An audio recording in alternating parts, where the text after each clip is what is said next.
आज का टॉपिक जो है वो मर्दाना कमजोरी है। मर्दाना कमजोरी का जो लफ्ज है, मोस्टली लोगों को इसका मतलब ही नहीं पता कि इसका मतलब क्या है, या फिर ये बहुत सारी चीजों को मिक्स कर दिया जाता है। क्योंकि पाकिस्तान के अंदर बहुत ज्यादा लोग जो हैं उन्होंने इसके ऊपर वीडियोस भी बनाई हैं, इसके ऊपर हिकमत भी बहुत चली है, इसके ऊपर इश्तिहारात भी बहुत चले हैं, और इसके ऊपर इतनी ज्यादा फॉल्स इन्फॉर्मेशन है, गलत इन्फॉर्मेशन है कि इसको समझना जो है वो तकरीबन नामुमकिन हो चुका है। लेकिन मैं आज आपको इसको बड़ा इजी करके समझाने लगा हूँ। देखिए, मर्दाना कमजोरी दो किस्म की होती है, या आप ये कह सकते हैं कि दो कंडीशंस को आप मर्दाना कमजोरी लेबल कर सकते हैं। एक तो होता है इरेक्टाइल डिसफंक्शन, यानी जिसमें पीनस है वो हार्ड नहीं होता, उसमें हार्डनेस नहीं आती। दूसरा जो है वो टाइमिंग के इश्यूज होते हैं कि टाइमिंग जो है वो कम हो जाती है। इसके अंदर टाइमिंग कितनी कम होती है या कितनी होनी चाहिए, हार्डनेस जो है वो कैसी होनी चाहिए और कब होनी चाहिए, ये जानना बहुत इंपॉर्टेंट है। मोस्टली लोग जो यहाँ पर अपने आप को कंपेयर करते हैं, वो जो गंदी वीडियोस होती हैं, फहाश वीडियोस होती हैं, उससे ज़्यादा कंपेयर किया जाता है। और ये एक बहुत बड़ी वजह है जो हमारे साइकोलॉजिकली हम डिस्टर्ब हो चुके हैं, हमारे नौजवान। और वो साइकोलॉजिकली जो है वो अभी इस काबिल नहीं रहे कि वो एक नेचुरल जो फिनोमेना है उसको परफॉर्म कर सके। अब होता ये है कि जब आप इस तरह की वीडियोस देखते हैं, क्योंकि उसके अंदर बिल्कुल एक अननेचुरल और झूठी चीजें दिखाई गई होती हैं, तो आप अपने आप को उससे कंपेयर करते हैं, जो कि बिल्कुल अननेचुरल चीज है। नॉर्मली अगर आप गाइडलाइंस देखें तो 1 मिनट जो है, अगर आपकी टाइमिंग 1 मिनट से ज्यादा है तो इसका मतलब है आप नॉर्मल है। और अगर आप मेरे से एवरेज पूछें तो तकरीबन 4 मिनट एवरेज है, 5 मिनट एवरेज है। इतनी इससे ज्यादा जो है वो बिल्कुल भी कोई ऐसी नहीं है कि जैसे वीडियोस में दिखाया जाता है घंटा 1.5 घंटा। और आपने इवन ये भी देखा होगा कि हमारे पाकिस्तान में जो बड़े बड़े यूट्यूबर्स हैं, जिनकी वीडियोस इतनी ज्यादा जो है वो हाइप ली होती हैं और लोग उसको देखते हैं, उनको पसंद करते हैं देखना, उन्होंने अपने थंबनेल्स में ये लिखा होता है कि टाइमिंग जो है वो 1 घंटा कर लें, 2 घंटे कर लें, और ये और बड़ी बकवासियत लिखी होती है। यही वजह है कि इस तरह के टॉपिक्स के ऊपर मैं वीडियोस बनाना नहीं पसंद करता, क्योंकि इसको एक टैबू बनाया हुआ है हमारे मुल्क के अंदर, और ये एक मजाक का जरिया भी है। जितनी भी इसके ऊपर वीडियोस हैं उसके नीचे आप कमेंट्स अगर पढ़ेंगे तो उसके अंदर बड़े गंदे और बड़े ही अजीब किस्म के कमेंट होते हैं।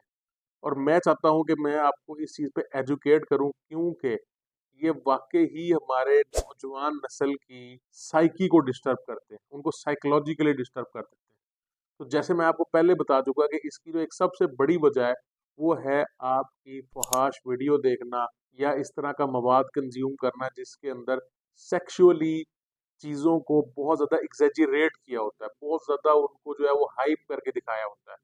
देखिए, अगर जब भी आप ये देखेंगे तो ऑटोमेटिकली नेचुरली आप अपने आप को कंपेयर करेंगे और आप डिप्रेस हो जाएंगे।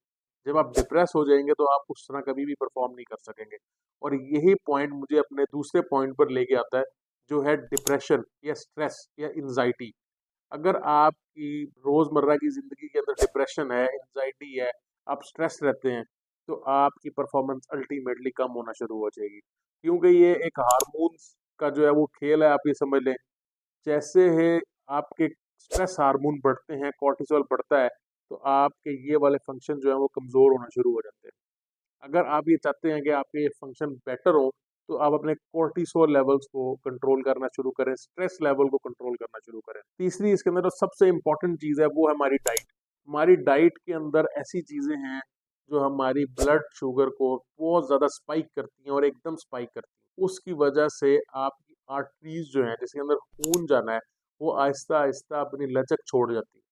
उसकी वजह से जब वो हार्ड होना शुरू हो जाती हैं, तो वो आपकी जो सख्ती आपने एक ज़माने में फ़ील की होती है या एक्सपीरियंस की होती है, वो उस तरह नहीं रहती।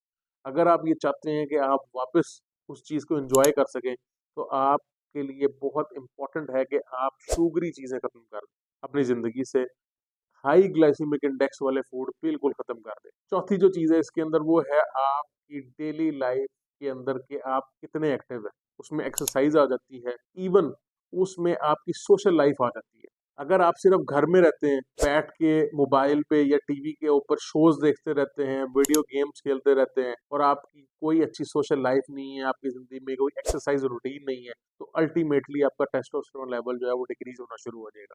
क्योंकि टेस्टोस्टेरोन लेवल जो है वो एक मर्दाना हार्मोन जिसे हम कहते हैं, वो कम्पिटिटिव एनवायरनमेंट के अंदर बहुत ज़्यादा इंक्रीज़ होता है। अगर आप एक कम्पिटिटिव एनवायरनमेंट के अंदर हैं, कोई कम्पिटिटिव स्पोर्ट्स खेलते हैं, और ये इस पे रिसर्च भी हो चुकी है कि जो मेल्स कम्पिटिटिव स्पोर्ट खेलते हैं, उनके अंदर टेस्टोस्टेरोन जो है वो ज़्यादा होता है।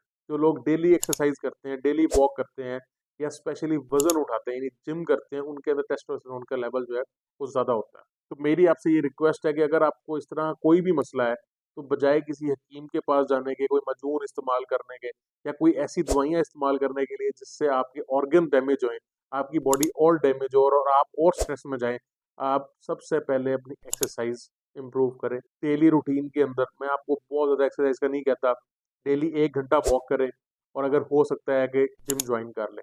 दूसरा, अपनी डाइट पे काम करें। मैंने अपने वीडियो चैनल्स पे डाइट प्लान दिए हुए हैं। मैंने आपको ये बताया हुआ है कि हाई ग्लाइसेमिक इंडेक्स फूड कौन से होते हैं, और अगर आपको नहीं पता तो आप वो सर्च भी कर सकते हैं गूगल के ऊपर।